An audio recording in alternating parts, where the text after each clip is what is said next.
So, the Sir William Dobell Art Foundation celebrates 50 years of giving. I'd like to begin first acknowledging the Gadigal people, the traditional custodians of the land on which the Opera House stands today, and then welcome you all for taking time out of your busy diaries to celebrate our foundation's 50 years. To be honest, give or take a few, thanks to COVID, of giving to the visual arts in New South Wales. I would like to begin with a brief history of the organisation and then say a few words about William Dobell himself, because it's really thanks to him that we are all standing or sitting here today. The Sir William Dobell Art Foundation was established in 1971 from the proceeds of Dobell's estate for the benefit and promotion of art in New South Wales. The original trustees were Frank Clune, Charles Lloyd-Jones, Franco Belgiorno-Nettis, with artistic guidance given initially by James Gleeson and later by Betty Churcher. The late Warren Brash provided secretarial services, and Luca Belgiorno-Nettis, my brother-in-law, also served as a trustee for a few years. Today, the team is led by me, Michelle Belgiorno-Nettis, for those of you who don't know me, and I'm ably supported by my fellow trustees, Karen One, née Clune, Charles Edward Lloyd-Jones, and art director and newly appointed trustee, Paula Lattis-Vallier, and secretary, William Neal. So thank you to a great team. Indeed, you may have noticed in me giving these names that nepotism is alive and well today in the 21st century, with 3 of the current trustees sharing surnames with those of the founders. We are a lean team of just 5 volunteers, but thanks to you, our partners, we are proud to say we get a lot done. Our work is the legacy of Bill Dobell, a gifted draftsman who came from a humble background in Newcastle, New South Wales. He was determined from an early age to become an artist and worked hard to achieve his dream. In his late 20s, while working to support himself as a technical draftsman, he enrolled at the Julian Ashton Art School to study drawing and oil painting at night.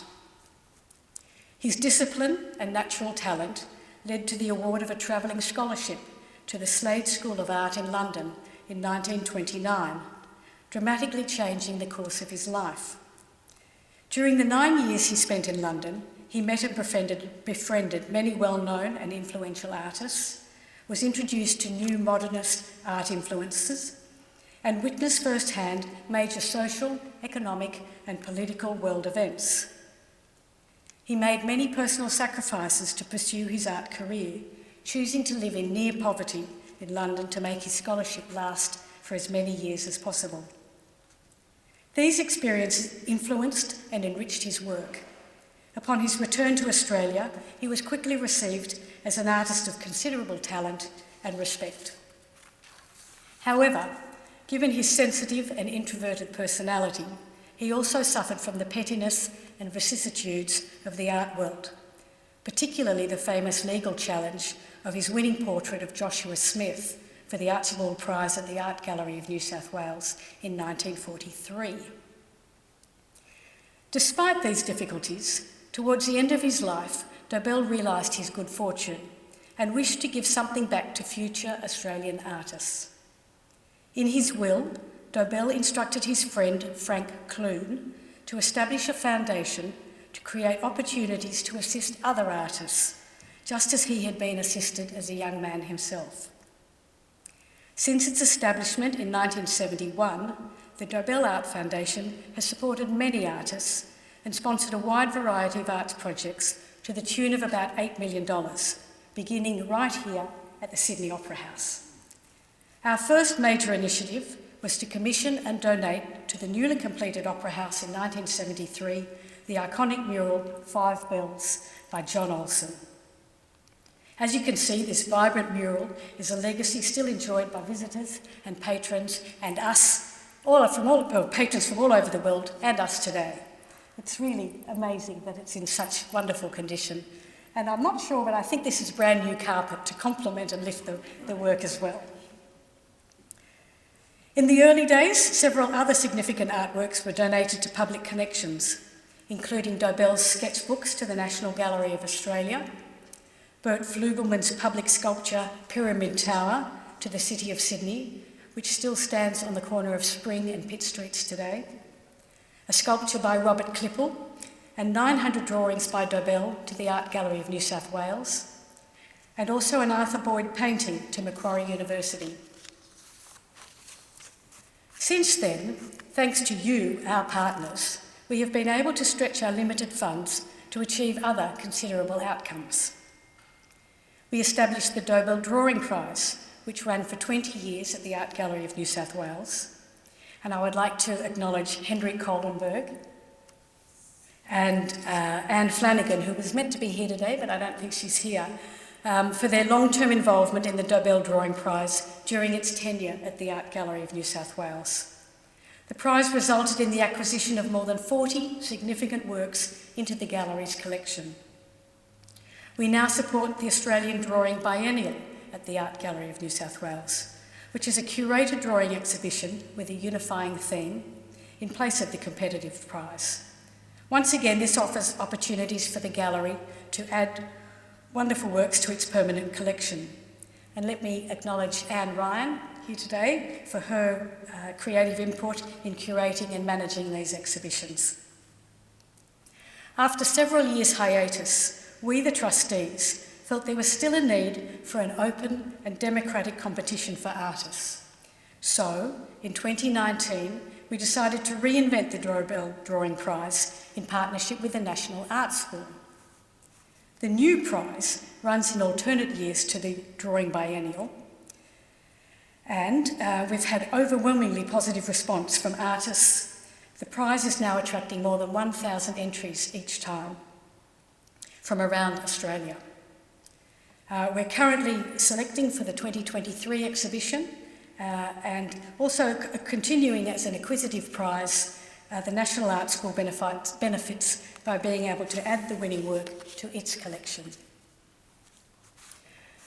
Through our recent partnership with the Queen's Club, we've got Annabelle and Penny here today. The Dobell Drawing Prize now offers a People's Choice Award, further enhancing the democracy of the exhibition. A special thank you to the Queen's Club as well. Our lean machine focus supports art education for all ages. For many years, we offered individual student prizes through Sydney's major art schools, National Art School, Julian Ashton Art School, Sydney College of the Arts.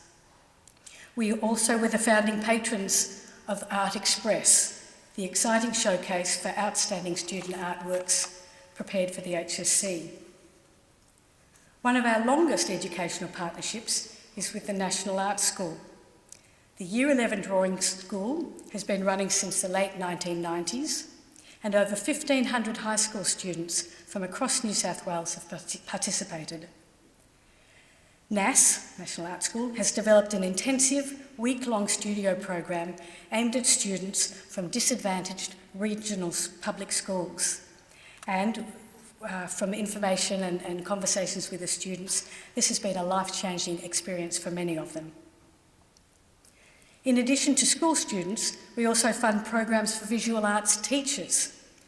Staff, again from the National Art School, run workshops for art teachers in different regional towns every year to help them stay energised and keep their skills up to date, which again ultimately benefits their students. I would like to acknowledge Lorraine Kipiotis here today. Where's Lorraine? Here she is. And also Jackie Taffel and Katrina Cashman from the National Art School, and all the team for the great work they do on our behalf in Sydney and across the state.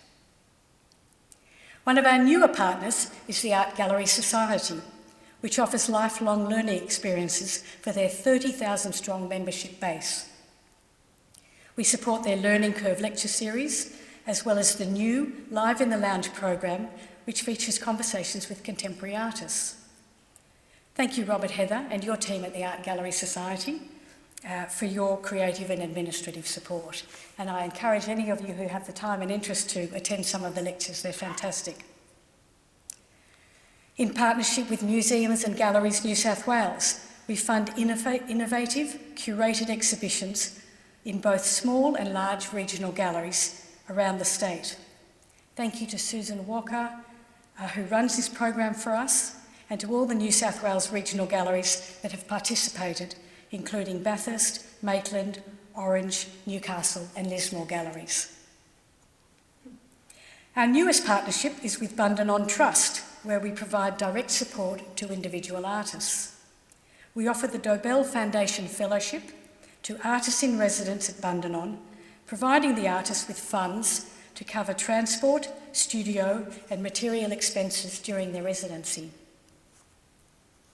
Other friends here today to whom we have given financial support include the Australian National University, where the Dobell Foundation established the Dobell Chair in Art History many years ago. The current chair, Chris McAuliffe, wave your hand, is here with us today. Also, Dobell's alma mater, the Julian Ashton Art School, has received support for us for many years for student scholarships at the end of the year. The list goes on. There is a lot more we have achieved thanks to Bill Dobell's generous bequest, and I'd be happy to provide a full list of gifts, programs and partners to anybody interested. So, where to from here? Will there be another 50 years of Dobell benefaction? This morning, we had a full strategic planning meeting to workshop and consider what we can and should do given our slowly diminishing funds. To be brutally honest, unless we evolve, we only have a runway of about 5 or so years, given all our current commitments.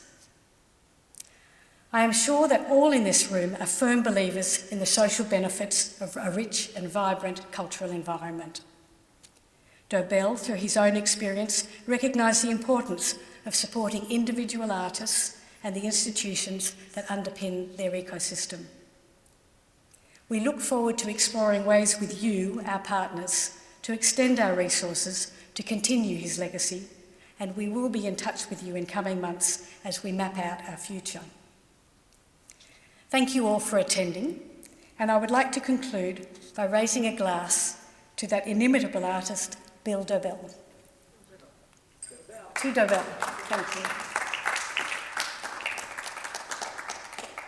And I would now like to hand over to Tim Olsen. Tim, where are you? Yeah. Who's going to read 5 Bells, the poem that is behind this wonderful mural. Thank you, Tim. Thank you, Michelle. That was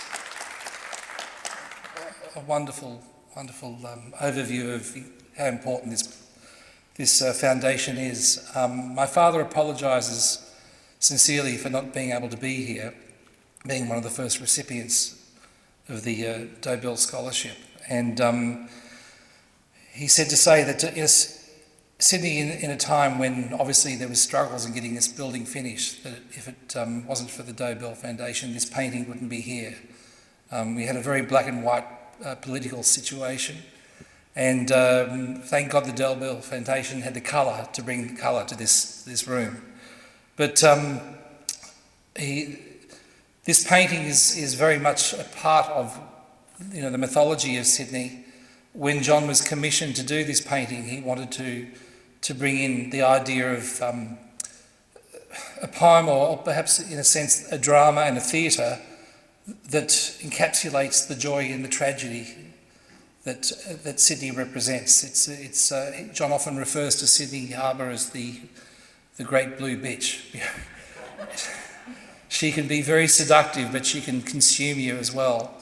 But John stumbled on a poem by Kenneth Slessor about a man called Joe Lynch, who was a journalist and a friend of the poet, who had what would be called a typical Sydney death, where he fell over the side of a ferry, having overloaded his duffel jacket, being a war veteran, with beer bottles. And this poem to John epitomises the drama, the theatre, but also the stillness and the beauty of Sydney Harbour at night. And here we are looking at a submerged concept of a man drowning who at the same time is also being lifted to heaven in a sense. But the best way to do this is to actually just read the poem. 5 Bells by Kenneth Slessor. Time that is moved by little fidget wheels is not my time. The flood that does not flow between the double and the single bell, of a ship's hour between a round of bells from the dark warship riding there below. I have lived many lives, and this one life of Joe, long dead, who lives between 5 bells. Deep and dissolving verticals of light ferry the falls of moonshine down. 5 bells coldly ringing out in a machine's voice. Night and water pour to one ripple of darkness. The harbour floats in the air.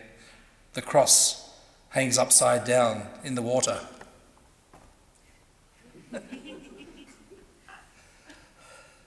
Why do I think of you, dead man? Why thieve these profitless lodgings from flukes of thought, anchored in time?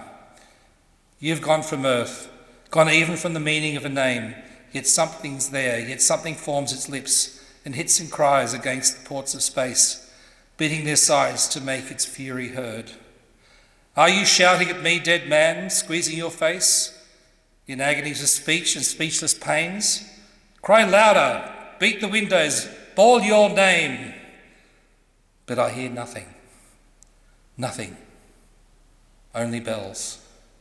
5 bells, the bumpkin calculus of time, your echoes die, your voice is doused by life. There's not a mouth that can fly the pygmy straight.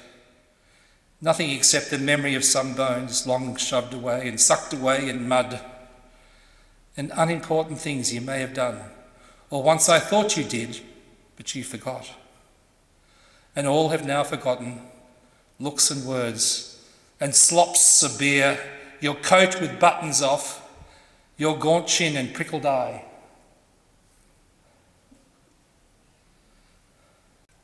Of Irish kings and English perfidy, and dirtier perfidy of publicans, groaning to God from Darlinghurst. 5 bells. Then I saw the road, I heard the thunder, tumble and felt the talons of the rain. The night we came to Moorbank in slab dark, so dark you bore no body, no face. That sheer voice that rattled out of the air, and now you'd cry if I could break the glass. And the voice that spoke beside me in the bush, loud of breath or bitten by the wind, of a million Milton melons and the rights of man, and blowing flutes, and how Tahitian girls are brown and angry-tongued, and Sydney girls are white and angry-tongued. Or so you'd found, but all I heard was the word that didn't join. So Milton became filthy mouths, it seemed, and were out that night, and each tree and ear was bending down, or something that had just gone down behind the grass, when blank and bone white, like a maniac's thought, anathema flesh of light and silt the sky. But there's not so many, with so poor a purse, a fiercer need, must fare by night that 5 miles in darkness on a country track, but when you do, that's when you think 5 bells. Thank you.